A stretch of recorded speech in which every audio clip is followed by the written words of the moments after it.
think every content creator has to have a dexterity. Just giving you some game now, right? That's what sticks. That's what matters. It's their access point. If you're doing it for likes, for mentions, to be noticed, I think it's going to become very hollow really, really quickly. You got to have conviction. So good. Okay, let me pay attention to this. So I was live streaming once, and people were kind of popping in from all over, as they normally do, right? They're chiming in. I was doing a roll call, so basically like share your location, tell me where you're watching from, and folks were chiming in from Tokyo, from Manila, from Rio, from London, of course, places like California, LA. They're chiming in from all over, and nestled in the comments as I'm just acknowledging everybody, acknowledging them, and nestled in the comments, one of my viewers shared this statement. Man, content is a little glimpse of omnipresence. It's like God has just given us this gift with streaming in particular, but also content to be in multiple places.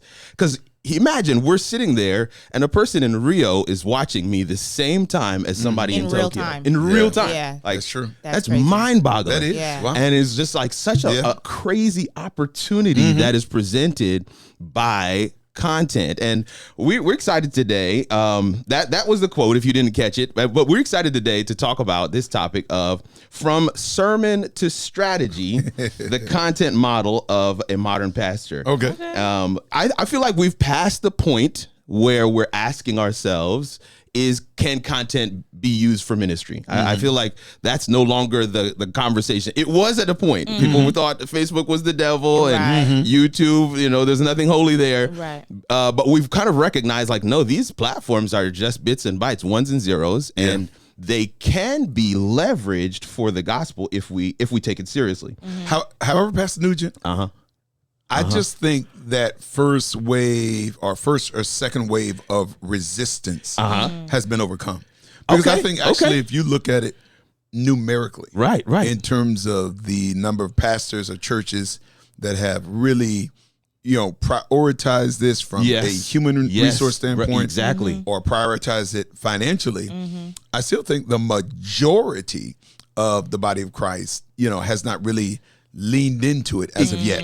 So what you see is, a lot of major churches, pastors of a certain age, they're natives to this land. But I do think that by and large, maybe half or maybe, and this is kind of anecdotal, I haven't done research. Understood, But honestly, when you look at the number of churches that probably still don't have a website or still don't have a social media page presence, or even a presence, it's I just think that first wave of resistance is gone.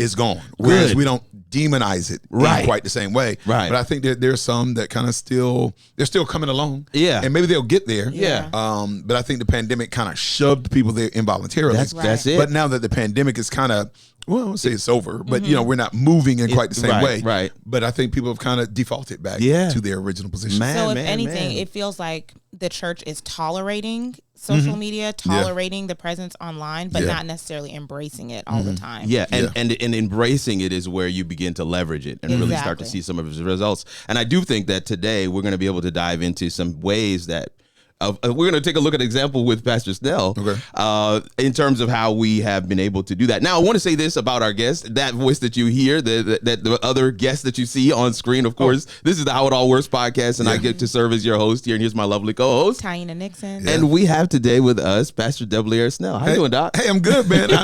I'm excited to be here today, man. Listen, I've been in my feelings for a long time now that I've not been given audience here. We got to get you in here. I've been left out in the cold, but no, I'm just kidding. I'm excited to be here, man. Grateful for what you guys do, for what you put out into the world, how you make it easy for people to digest, man. So I'm glad to make a little contribution where I can. Awesome. I love it. And listen, for those that you've heard us say on the podcast before, we've talked about our pastor before on the podcast. This is him. Right. So we wanted to make that connection as well. But as they say, you always want to start with some receipts. Our guest today is Debleaire Snell, and he has over 10,000 followers on Instagram and has crossed the 50K mark on YouTube. Oh man, wow. Yeah. I guess so. He's an international speaker and leader, founder of the Nexus Conference, which is a movement to help leaders and pastors really understand how they can leverage the role that they're in for real success and impact. But he's also our senior pastor and personal friend. Yeah. And in fact, we've both done multiple different types of broadcasts together in one shape, form, or another. So this does feel kind of natural. It does. To be together I'm at home. here. I'm at home. Exactly. I've been here in the studio before in various sundry ways. So glad to be here. Oh man! So we're excited to dive in. One of the things I really want to dissect is your approach to content. Now, I want to preface this by saying it isn't necessarily defined as content. So for those that are watching and for those in the studio, is a sermon content. It can be. It can be. Okay. Yeah. It can be. It is something that you put together. For the most part, we film it. Yeah. We make it available by itself. Yeah. People consume it sometimes on their walk. Maybe it can be. Yeah. It can be content. It can be in the sense that why are we dancing around this? Like it is content. It's spiritual content. There it is. Like, it is what it is. Yeah. You know, so I think you have social content, you have political content. That's correct. You have sports content. That's good. You know, you may have more of a educational content, but this is spiritual content. You know, and it comes in a certain container, a certain form. But I don't even think. Is that controversial? No, it isn't. It isn't. It might not be. I think it's novel. It's a novel idea for those who have never considered it content. Okay, right. And I was going to say it is content in so much as we package it that way. Oh, absolutely. Whereas there are people who are just preaching from their pulpit. They kind of say anything with no forethought about how this will be consumed by other people. They're just talking to talk, right? Whereas you have some pastors like ours who is aware of kind of how we want to package and how we want to try and push our gospel out into the world across different platforms. Absolutely. So we make it that way, digestible in that way. Absolutely. I love the way you frame that, because there's one of the conversations I have with the with our moderators. We have some online chat moderators. They moderate our live stream every Sabbath. Right. And I send them, God bless them. I send them the points, the sermon points, so that they can put them in the chat. I send them ahead of time. Yeah. I remember the first time I did that, they were blown away. Yeah. Because they were like, we have access to the sermon points ahead of the sermon. It's like we have a window into a world that we did not know existed. Exclusive. And I don't know, maybe for somebody out there that's news to them to know that we do get the sermon points ahead of time. And I say that to say that there is a preparation that goes in similar to any other. It's the packaging, just the way you said. It's the way we package it. And I love this, and I want you to speak to this a little bit, Doc. Your sermons generally have maybe anywhere from 3 to 5 points, somewhere in 4, maybe the sweet spot. Sure. I think this past Sabbath was 5. It's 5. It was and 5. We were thankful for the and it was fifth. good. Exactly. We needed that fifth. We wanted all 5 of them. Right. But talk about the strategy of packaging it that way by having the different points. Yeah. So I think for me, 5 is a sermon where, like, for instance, we're closing out a series. Yeah, exactly. And I was just like, man, there's more that I really could really squeeze in. So I was trying to make them I tried to truncate them. Right. So that I can give a little bit more. But 3 is 3 to 4 is the ideal. But I think there are a couple things. You know, the primary reason I think is, so I don't know if you're like me, even when I open up a book or I start a chapter, one of the first things I do is I kind of turn to the end of the chapter to see how long it is. And I think part of, kind of understanding how people listen, like, honestly, whether it is a political speech, a sermon, one of the first things you do in your mind, even if you don't say it out loud, you're wondering, how long is this going to be?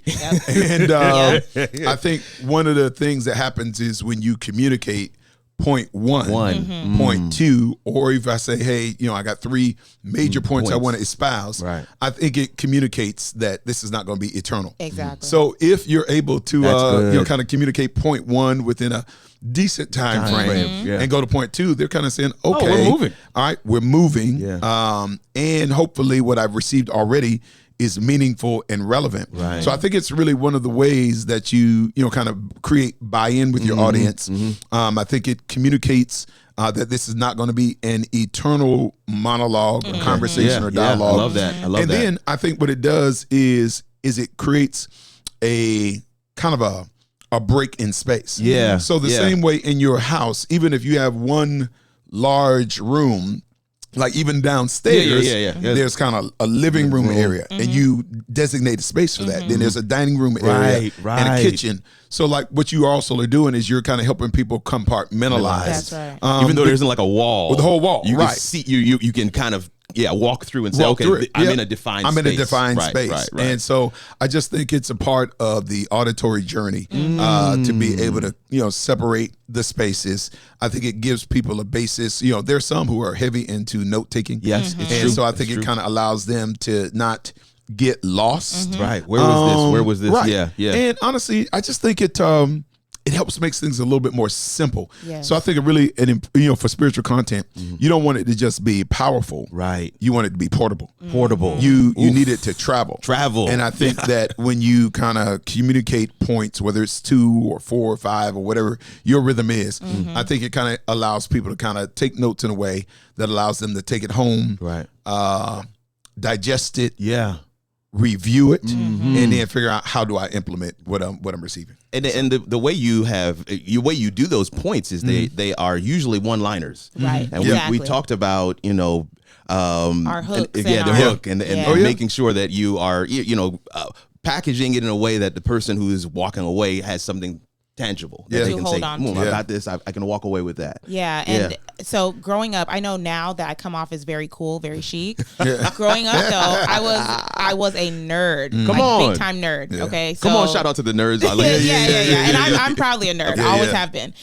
Keep living, and this is who you become. The nerds. The nerds. I tell you what. So I used to go to like summer programs for learning, for like advanced learning and stuff like that.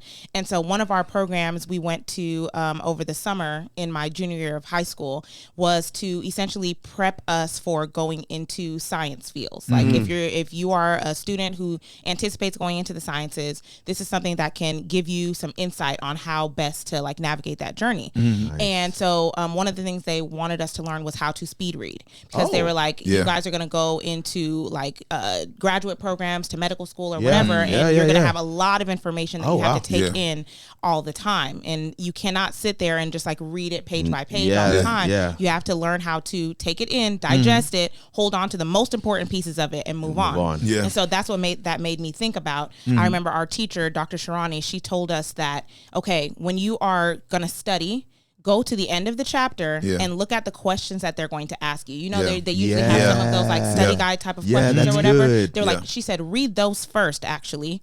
Those are the things that you're going to look for when that's you're a cheat reading. Code. And so she was like, those are the main points that they want you to take away. That's why they're asking you that.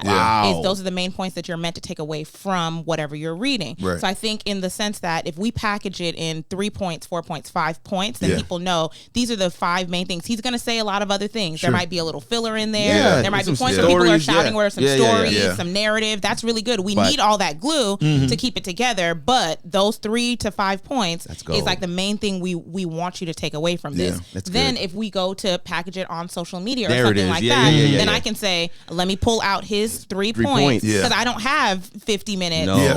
Pastor Snell, he tries not to make it 50 minutes long, but it is what it is. I'll take ownership of this. And we're not mad at it. We enjoy all 50 minutes. Listen, I can't. A lot of times I can't tell that time has passed. I don't know how much time has elapsed because it's so good. Until I look at it back, I'm like, man, that was actually 30 minutes. 50 minutes, exactly. But we don't have that kind of time on socials. We've got maybe 60 to 90 seconds to keep your attention. So at least we've got those points, those one-liners that we can pull out and go through them pretty quickly. And this is a great piece right here. I want somebody that may be watching, maybe you are in a ministry capacity and you're thinking to yourself, what can I take away? I hope that you've found some good stuff already just in what has been shared. But those points can actually be your series for the week. You can take each one of those points and make one 90-second, no more than 90-second, preferably 60-second reel, vertical, and just share that by itself on socials. Hopefully, I'm just giving you some game now, right? In casual clothes, not behind a pulpit, no shirt and tie, okay?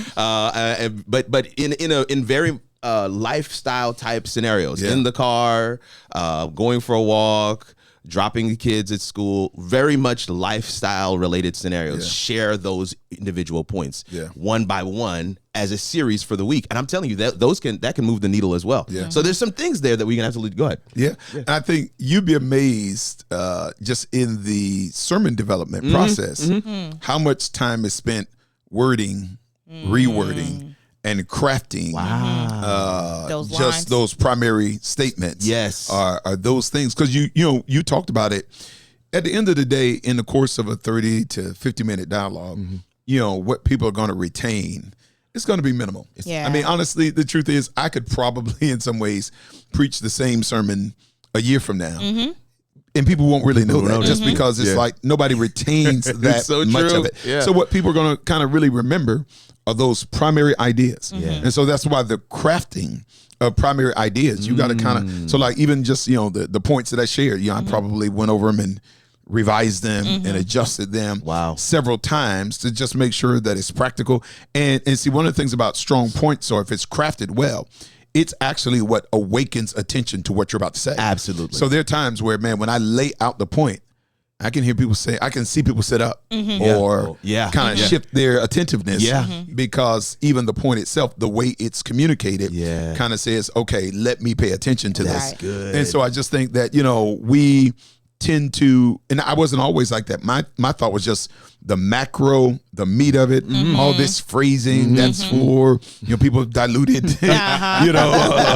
attention span, so on and so forth. But at the end of the day, like that's what sticks. That's what matters. And so I just think that, even as you talk about, the packaging, part of the packaging, people won't really, how do I want to say this? They're not going to really test the content.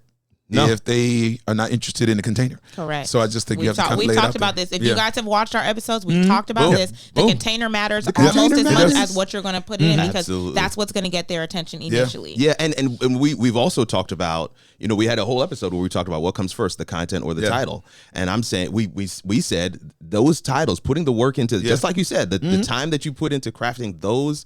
So it's not just the title of the sermon, but also those points for the sermon, but crafting those one-liners is critical because you can relay something specific and unique, and you can grab attention, like you said, as you share those pieces. Man, that's good. That's good. That's good. Now, I do. One of the things that I shared in yet again a previous episode was this experience when we were in New Zealand. I was in New Zealand for a conference, and they asked me to do a presentation on a challenge that we had done, and it took some time for me to connect the dots because I was like, man, I don't think we've actually done a challenge. But then after I started to read through what a challenge was, I kind of realized like Excuseless. Right. Well, We I mean, it lined up so perfectly, and I just wanted to kind of go through that a little bit with people because I think the idea or concept of content that begets content is somewhat new to some. I mean, we know it from the viral standpoint. Somebody puts something out, and then others will come with either they agree or they hate it. But what about content that actually creates more content? So we have a unique scenario at our church where several of the teaching series we have music for. And so of course the latest one was, I think, Leap Year. And we have the theme song Take a Leap, and it has been trending. It's on all the downloadable platforms, iTunes, Spotify, whatever. But I want to kind of talk through that whole piece of, especially for Excuseless.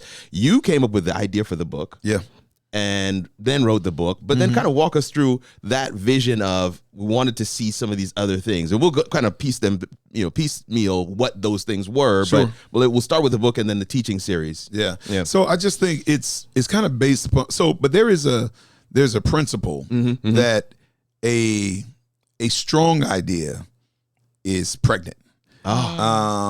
It doesn't just operate in a vacuum. It's always giving birth more to other things. Right. And so I think that's kind of really one of my metrics. Like, okay, is this pregnant? I mean, and I wanted to have twins and triplets. You know what I'm saying? So on and so forth. So that so if there's an idea and it's just standing alone or it's sterile, right? I kind of move away from that.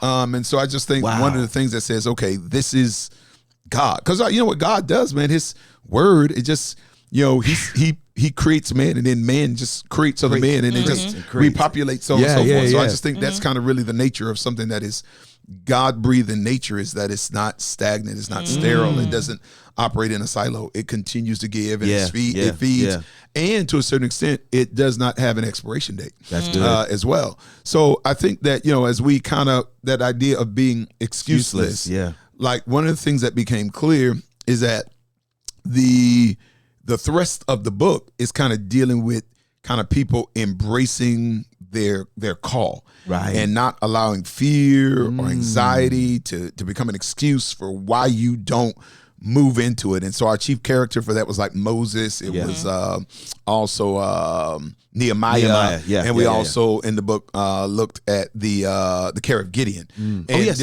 all these people, they just had these excuses for why I'm too weak, I'm too old, I can't speak, all the stuff like that.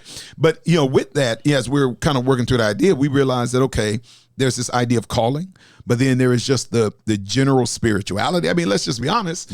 Anybody on the spiritual journey can attest that. I mean, listen, whether it's just the simple things of why I can't pray, why I can't study the word, why I can't serve. You can always come up with an excuse. There are going to be a litany that come this way.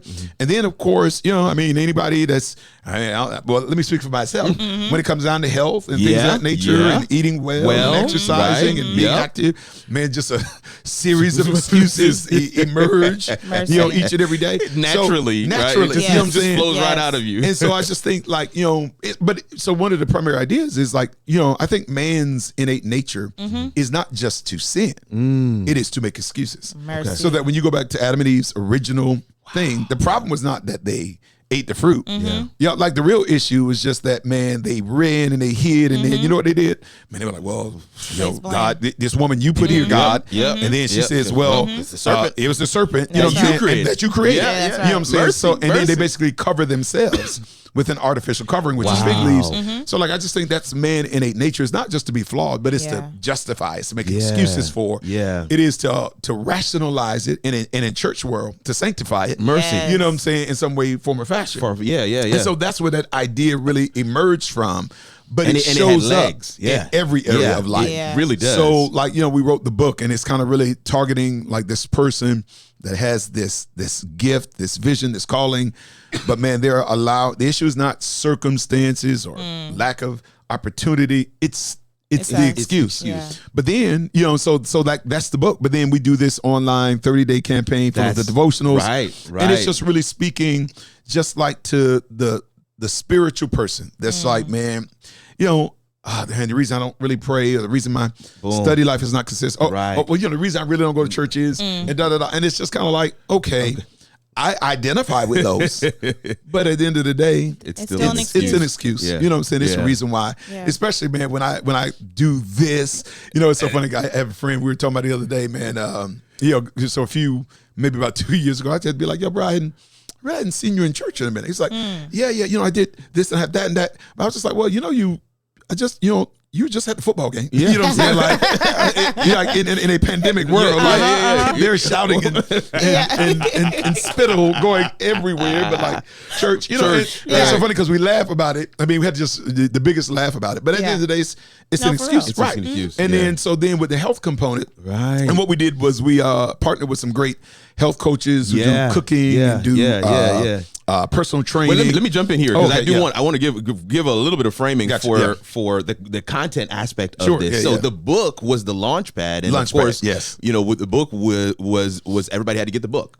So I want people to kind of see both the strategy piece behind it. So in order to participate in the 30-day challenge, aka 30-day week prayer. I don't know whatever you want to call it, but we had this. Well, we called it a 30-day revolution. Right? It was the excuseless revolution. Exactly. Because we kind of felt like, man, the only way we can really take ownership of our lives, becoming who, like it's not more like, it's not a behavior modification thing. There's got to be a revolution in the way we think and the way we approach the world. Absolutely. And part of it is just rooting out excuses. So like there's a 30-day. So there was a kind of a weekend teaching series that I preach. And that probably went about almost 3 months. Just each weekend. But then we dialed in, and the 30 days, that was kind of like the launch pad that allowed us to have a sense of intimacy, right? It's community connection, there. community, right? Through our online accountability as well. Accountability. They're all doing it word. together. That's a good word. We did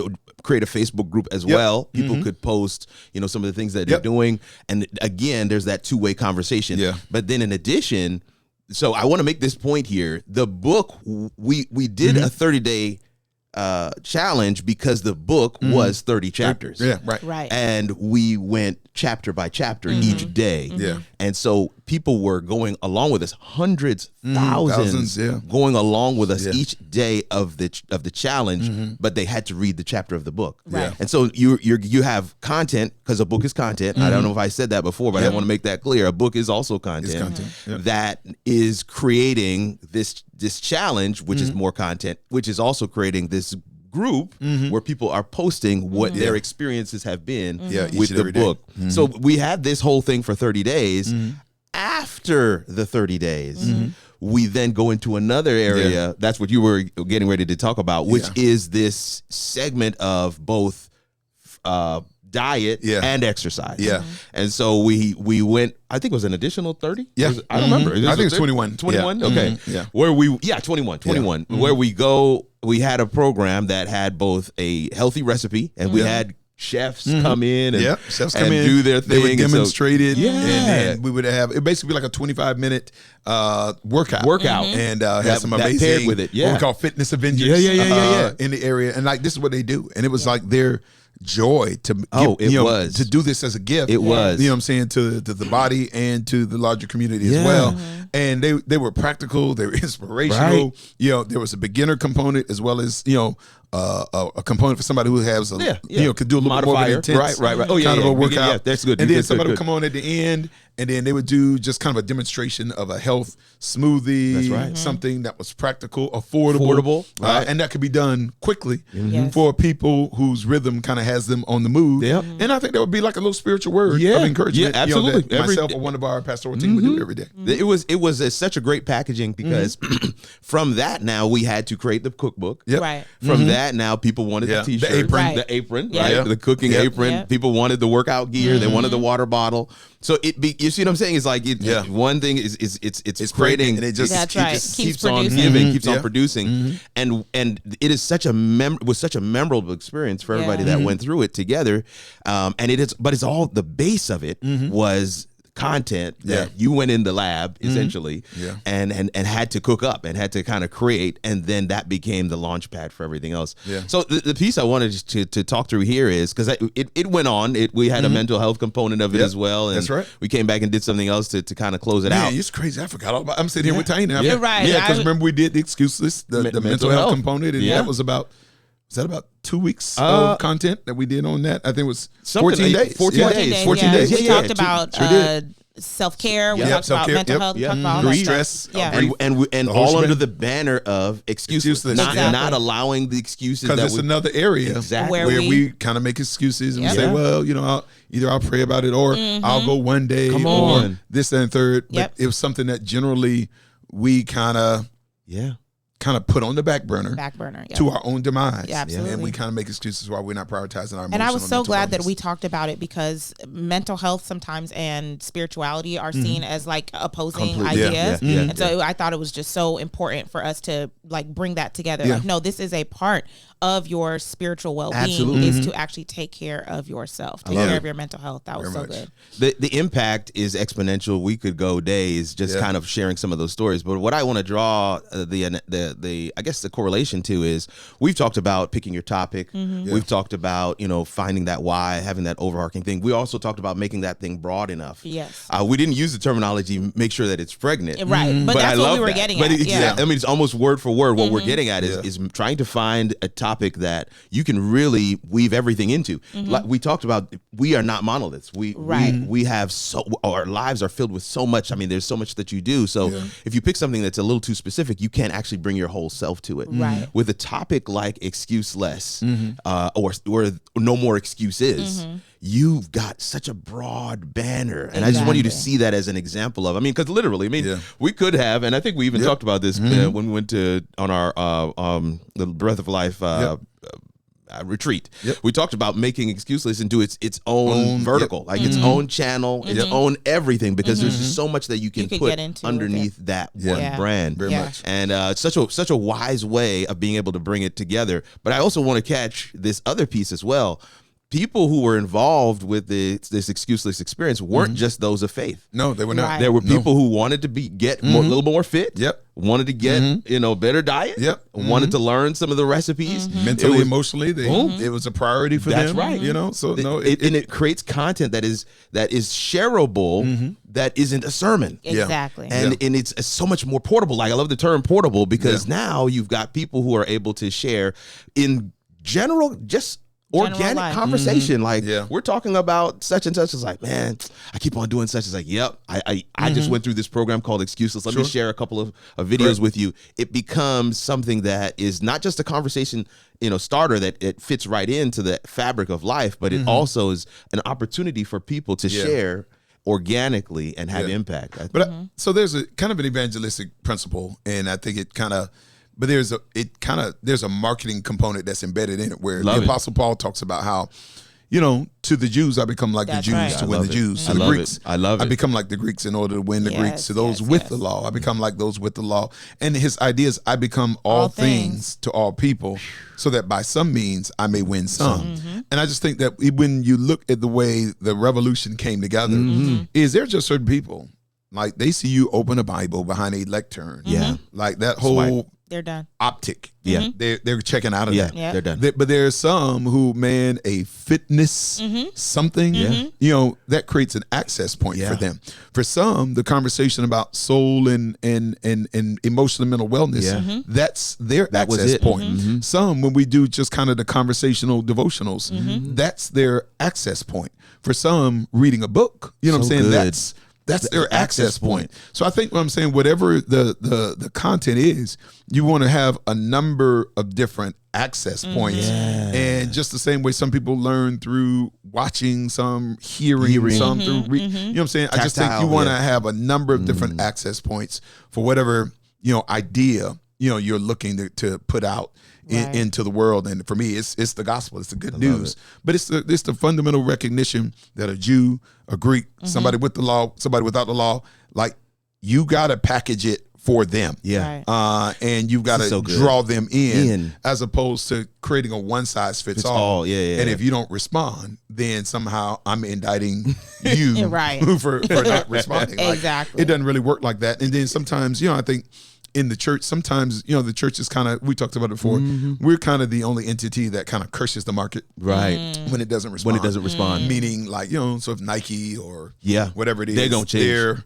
Their, response or their engagement goes down 3 or 4 quarters in a row, they're not gonna be like, man, you guys don't know what good style is. Y'all, man, these Jordan ones, you know what I'm saying? Like, you should know good shoes. You know what I'm saying? But like, what they do is they have to adapt. They do. They'll respond to their market. And we've seen it change from what they look like when we were boys or young people. So true. To kind of, I ain't gonna lie, look at this stuff now. I be like, man, what is this? But they be wearing it. But they be wearing it, and they go all the way in with it. But then it's cyclical, and then they come right back to what we were wearing. Right? So true. But at the end of the day, I just think there just has to be, I think every content creator has to have a dexterity of the way you're willing to lay it out there and not kind of go one size fits all. I love that. So you guys, our viewers know that I kind of always bring in like the lifestyle aspect of it, because Kirk is such a technical guy or whatever. This is why it's such a great balance. Which is great. We love that. But that's not my bag. My bag is more of the lifestyle creator, right? Where you're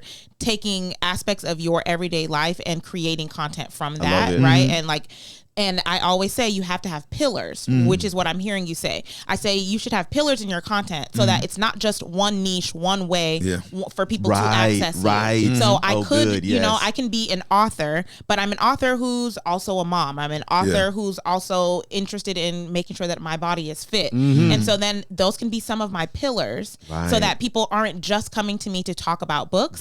But because maybe someone initially saw me doing fitness and they were like, oh, like I like what she's she's doing, or I like how she approaches this. And then eventually they might come around to learning a little bit more about what I write about or, you know, that other aspect of my life. But I'm offering them other access points to me as a creator. And that also means that if I choose to pivot away from the writing, that there are still other things that keep them connected to me and as a part of my community. You've given them a picture into those other worlds. And so they've essentially bought into you as the person, as the creator, and not just that one product or that one thing that you do. So good. So that is all content. All of that is the way that you present that. And I think the whole experience with Excuseless, it really kind of lend itself to multiple people finding their lane. You talked about, you know, the fitness, these guys, they were already doing this stuff. We just said, hey, you guys want to come and film this? And they were like, that'd be great.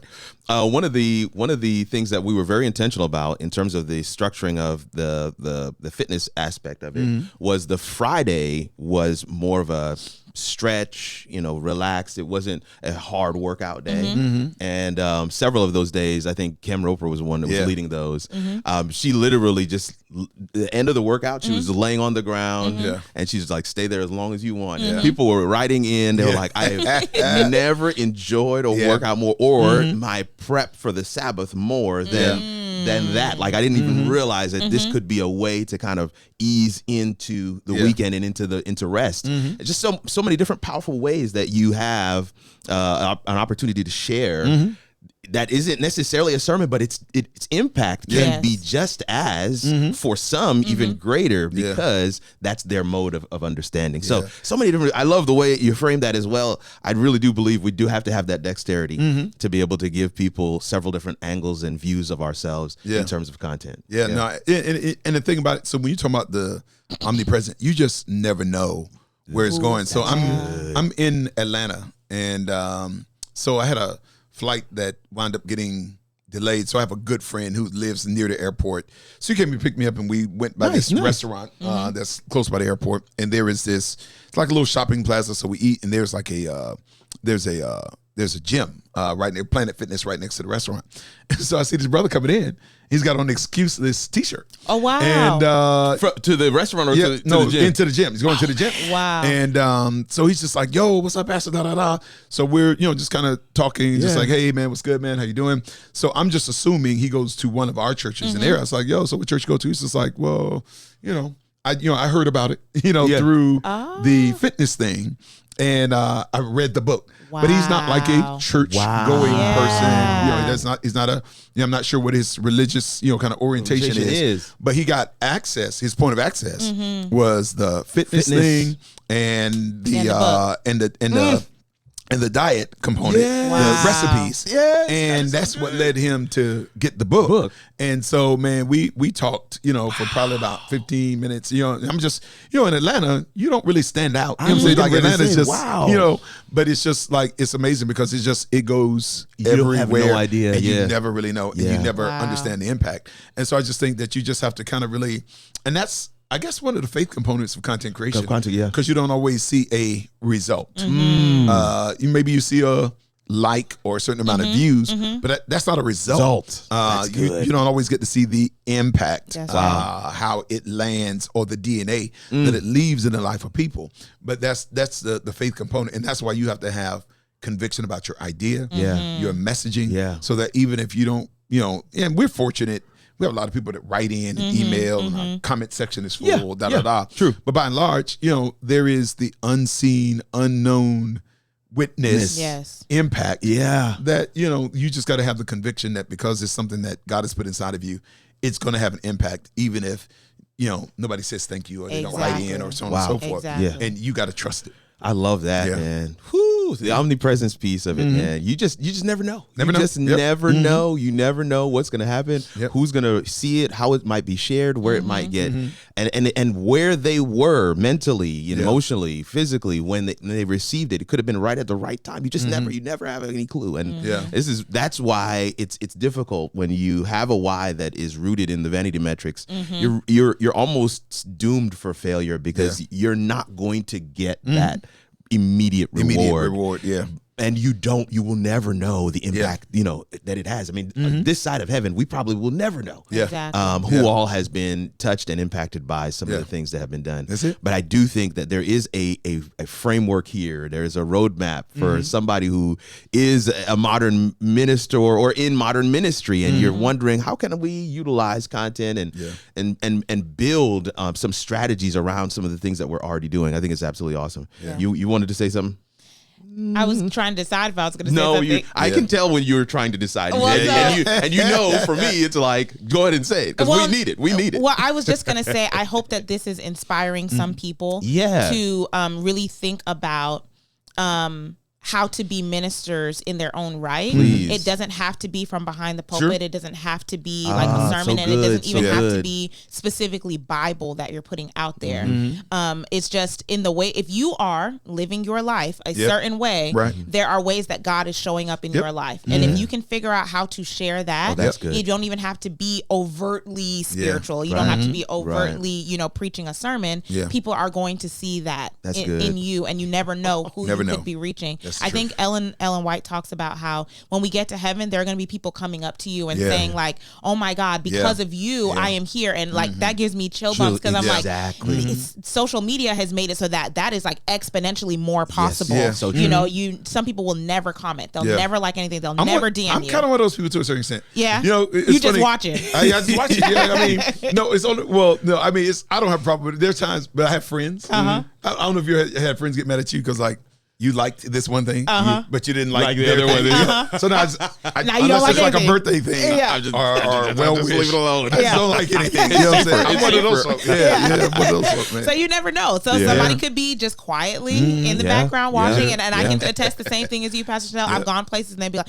"Oh, I watched you on whatever, or I saw you here. I'd never met that person before. They've never talked to me, engaged with me anywhere. And if they hadn't seen me in person, they probably never would have said anything. But it's like they are being impacted by what you're doing. So I just hope that this is encouraging somebody to, in your own right, figure out the way. If you're already a person who's online, and I know what it's like to have a burden on your heart to share, but you're like, everybody's already doing it, or the market is saturated, or whatever the case is. It's like, no, God might be placing a burden on your heart because you can reach someone else in a way that nobody else can. There are like specific people who connect with us in a certain type of way, and I think it's important for you to get yourself out there so that person can be reached. And I just think, really what you're saying, though, I think is really critical for somebody who's kind of on the fence with this. Is you got to be driven by either the burden or the idea. Not the response. Because I think if you're doing it so good for likes, for mentions, to be noticed, I think it's going to become very hollow really, really quickly. But I just think when you're driven by a burden, because like when something is a burden, you've got to give it, and you got to do it. You know what I'm saying? That's a different why. That's a different why. And so I just want to encourage people. You gotta have conviction. About the principle that you're espousing. You got to recognize that. All right, this is a solution for somebody.